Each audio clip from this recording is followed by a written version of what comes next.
தயாரிப்பாளர் அழகன் தமிழ்மணி மற்றும் கதாசிரியர் தூயவன் இருவரும் நண்பர்கள். டெல்லியில் நடந்த சர்வதேச விழாவில் டச் ஆஃப் லவ் என்ற படத்தை பார்த்து வந்த கையோடு இப்படத்தை தயாரிக்க முடிவு செய்து கதாநாயகனும் தேர்வு செய்தாயிற்று.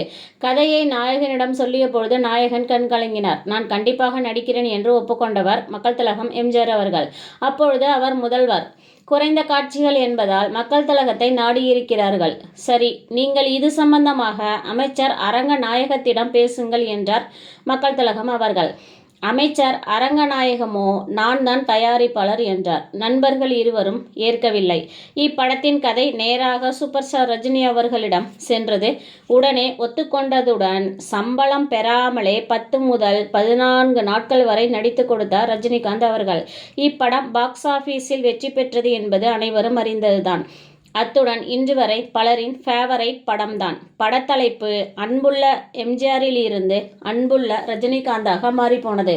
முத்துமணி சுடரேவா முல்லைமலர் சரமே வா என்ற பாடல் இன்று வரை பலரின் ஃபேவரைட் பாடல்தான். ரஜினி அங்கிள் நான் இங்கே இருக்கேன் என்ற குரல் இன்னும் கேட்க தூண்டும் பாடல்.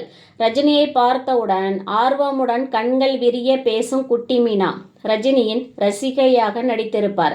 ரஜினிக்கு புகழை பெற்றுத்தந்த படம் கூட என்று சொல்லலாம். சாமி வரம் கொடுத்தது அது மக்கள் திலகம் எம்ஜிஆர் அவர்கள்.